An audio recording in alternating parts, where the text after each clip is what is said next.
Bonjour, je vais vous faire un petit tuto en ce qui concerne l'élevage des petits oiseaux à la main, en l'occurrence les canaris. Bon voilà, je me suis retrouvé avec des canaris trop grands par rapport à leurs petits frères. Donc leurs petits frères risquaient de mourir, donc j'ai préféré les élever moi-même, puisqu'ils sont nés avant les autres. Donc du coup, je me suis retrouvé à devoir faire ça. Je tiens à signaler que il faut faire ça que quand on n'a pas le choix, quoi, hein. En dernier recours, car c'est très compliqué, ça demande beaucoup de patience. Donc voilà, les oiseaux sont là, les petits oiseaux sont là, ça fait déjà 3 4 jours que je les nourris.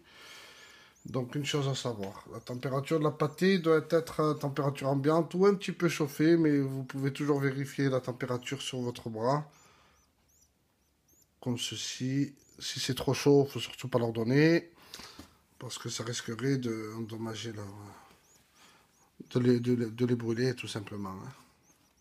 Donc voilà, pour nourrir les petits, je vous conseille toujours de bien les placer, c'est-à-dire en face de soi-même. Et quand ils sont en face, il faut toujours ingérer la pâtée à droite du bec pour que la pâtée soit ingérée à gauche. Donc on positionne la pâtée à droite comme ceci, la seringue à droite, pardon, et on envoie comme ça. Voilà, sur la gauche.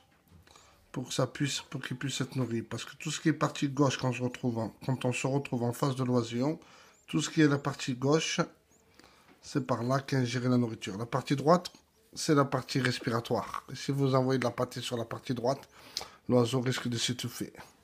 Voilà. Voilà. On ingère la nourriture que quand leur jabot est vide. C'est très important. On attend toujours qu'ils aient fini de manger, d'avoir mangé la précédente pâtée pour pouvoir leur en donner. Parce que si vous donnez de la pâtée trop souvent, ils risquent de s'étouffer parce qu'ils n'auront pas digéré déjà la pâtée que vous aurez donnée là, avant. Voilà.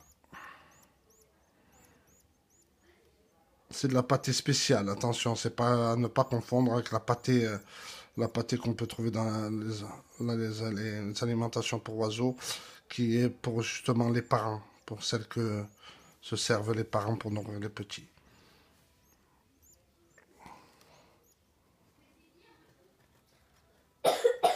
Voilà, alors je positionne ma seringue sur la droite pour que ça puisse être injecté sur la gauche. Donc quand l'oiseau se retrouve en face, il faut toujours incliner un petit peu. Voilà. Et on surveille le jabot. Quand il est bien plein, on arrête. De toute manière, l'oiseau en général s'arrête de demander la béquille quand il est rassasié. Voilà. Lui aussi, là, il en veut encore un peu.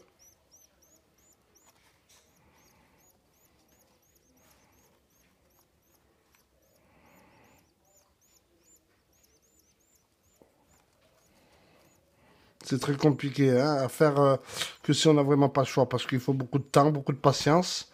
Et c'est surtout que c'est pas sûr que ça réussisse. Après, il faut mettre tous les moyens en œuvre pour que ça puisse bien se passer, mais c'est vrai qu'il faut leur donner à peu près à cet âge-là, 8 10 jours, à peu près. Moi, je leur donne à peu près toutes les 2 heures, 3 heures, en fonction de la manière dont ils ont ingéré la nourriture.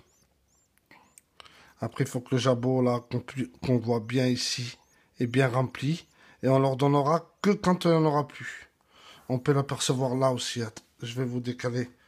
Vous voyez l'oiseau, là, celui-là? Vous voyez le jabot, là? C'est ce qu'on appelle le jabot. C'est pour ça qu'on ingère la nourriture du côté.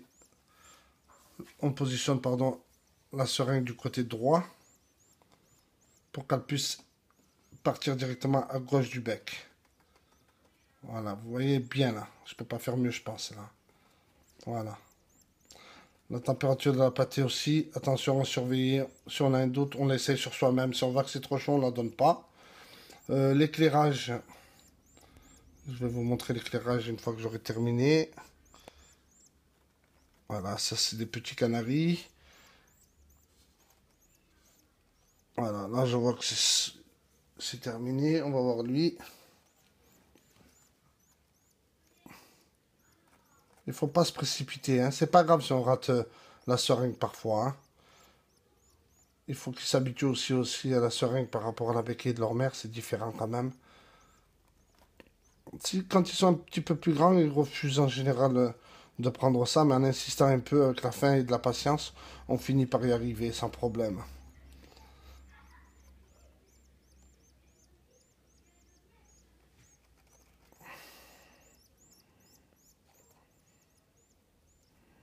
Voilà. Après, quand ils grandissent, en général, on espace les repas. De toute manière, ils demanderont moins, si vous voulez. Voilà.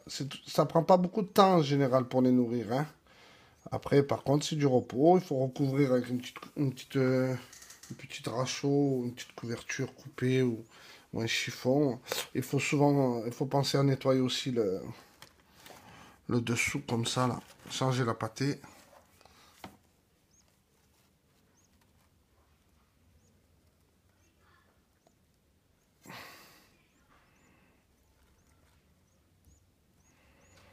Voilà.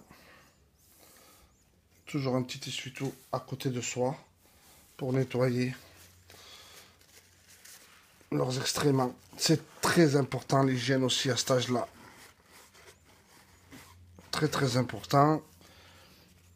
Un petit coup de nettoyage. Du coton, c'est sympa. C'est bien aussi le coton parce que quand ils ont déjecté, on n'a qu'enlevé la partie qui a été déjectée. Ça évite de les prendre, de les reposer. Et puis au bout d'un moment, on change l'essuie-tout carrément. Voilà, c'est que de la pâtée. Je vais quand même les reprendre là. Par sécurité, je vais les prendre là. Quand j'ai un doute sur l'hygiène, c'est vrai que je préfère éviter de trop les manipuler, mais bon, c'est pas non plus catastrophique. Voilà, on enlève ça. On remet dessus quelque chose de propre. On repart sur une base propre pour le prochain repas, qui sera à peu près dans 2-3 heures. Vaut mieux qu'ils aient trop faim que pas assez et leur remplir de nourriture alors que leur jabot est pas encore vidé. Ça peut être fatal pour l'oiseau. Donc toujours bien vérifier le jabot de l'oiseau. Le jabot, je le répète, c'est ce qu'on voit là très bien en jaune là. Vous voyez? Là on voit il est rempli, on attend qu'il se vide et on redonne. Mais en général l'oiseau demandera à ce moment-là. L'oiseau demandera à ce moment-là.